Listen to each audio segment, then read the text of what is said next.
Aujourd'hui, nous vivons un moment décisif pour notre chère Côte d'Ivoire. La présidentielle 2025 ne concerne pas seulement des urnes ou des chiffres. C'est l'avenir de nos familles, de nos rêves, de notre espoir qui se joue ici. Dans ce débat intense, les vérités éclatent, les passions se déchaînent et chaque voix compte. Restez avec nous, car ce que vous allez entendre pourrait changer à jamais le destin de notre nation. Ensemble, vibrons au rythme de cette élection qui façonnera le futur de notre pays. Abonnez et activez la cloche de notification pour ne rien manquer. Ils ont compris que la Côte d'Ivoire est leur bien commun. Il y a des acquis qui leur permettront de pouvoir envisager un avenir radieux à titre individuel et collectif. Ils n'ont pas répondu à cet appel, en tout cas pour la large majorité. Et ça, c'est important de le souligner, que tout le monde doit comprendre que nous avons fait un choix, celui de pouvoir régler nos différends dans les urnes par voie démocratique, car c'est aussi un droit pour l'Ivoirien qui est électeur de ne pas aller voter. Il préfère ainsi agir ou se prononcer dans ce sens-là, plutôt que de descendre dans la rue, aller faire la bagarre.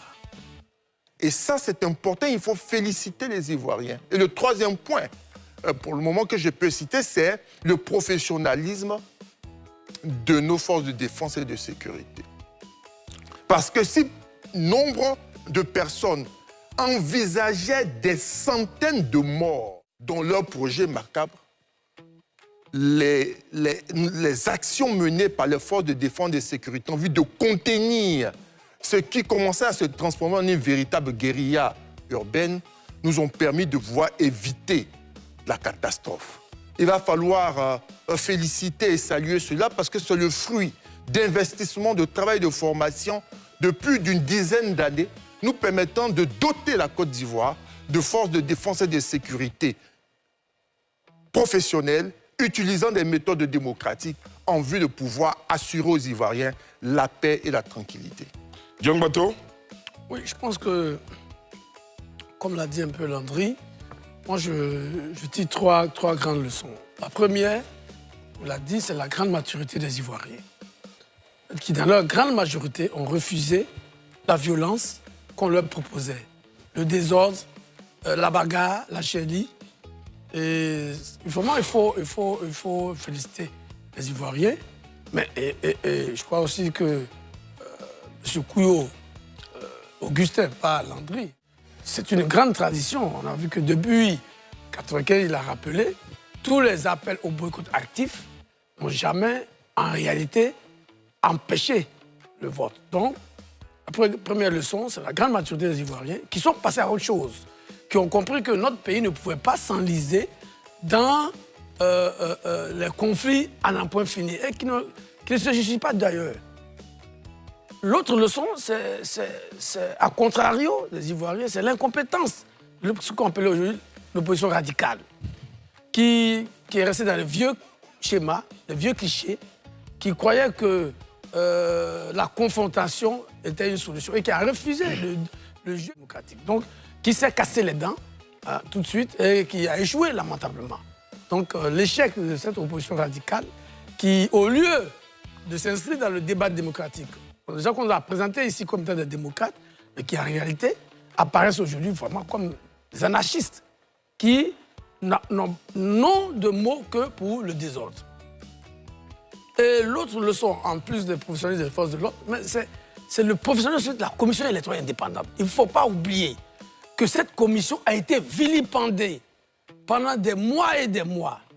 Mais on se rend compte que, à travers de façon professionnelle, et nous avons eu les résultats rapidement, pratiquement 48 heures après, et on a vu qu'en dehors de quelques zones où il y a eu quelques incidents, les élections sont bien déroulées, les agents des bureaux de vote étaient à l'heure, le travail a été fait correctement et très rapidement, dès la fin du scrutin, le président de la société était en mesure de donner le taux de participation et de se projeter sur les résultats. Donc, la commission, malgré cette guerre qu'on lui a menée, a démontré que les Ivoiriens pouvaient avoir confiance en elle et elle a rassuré. Donc pour moi, au final, l'opposition s'est fouvoyée, l'opposition radicale, parce qu'il y a d'autres opposants qui ont participé au scrutin, qui ont été dans le jeu.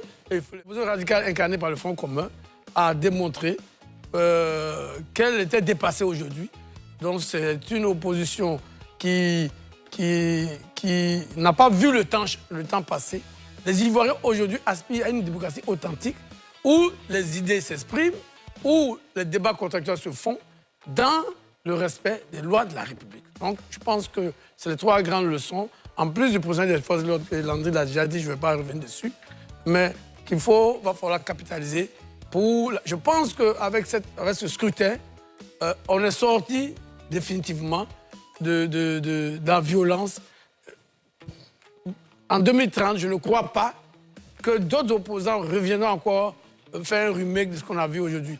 On a vu 2010, 2020, 2025, je crois que c'est la fin du cycle infernal des bagarreurs. Docteur Ayoussou. Concernant la relative paix, je voudrais dire par là ce que nous qualifions de calme, de tranquillité lors de ces élections. Je veux qu'on nuance un peu les choses. Pourquoi? On nuance un peu les choses parce que quand on a déployé un contingent de 44 000 agents de force de l'ordre pour maintenir l'ordre ou du moins la paix dans le cadre d'une élection, je pense qu'il ne faudrait pas trop vite s'enorgueillir ou du moins s'enorgueillir parce que en réalité, pour une élection, je pense qu'on ne devrait pas déployer, on n'avait pas à déployer des gens de force de l'ordre. Ça, pour moi, c'est déjà, il y a déjà un manque de confiance de la part même des organisateurs. Parce que quand on organise une élection et là où on devrait s'exprimer librement, là où les élections, pour moi, ça devrait être un moment de joie, ça devait être un moment de... Ça devait être la liesse même. Mais quand on se retrouve dans une situation, ce qu'on a vécu, la psychose qu'on a vécue là, quand on veut dire aujourd'hui que tout était parfait, je me dis qu'il faut nuancer les choses. Si on a déployé 44 000 agents sur le terrain, ça suppose que quand même, il y avait un défi sécuritaire à relever. Et ce défi sécuritaire-là, il a été relevé, mais pas totalement.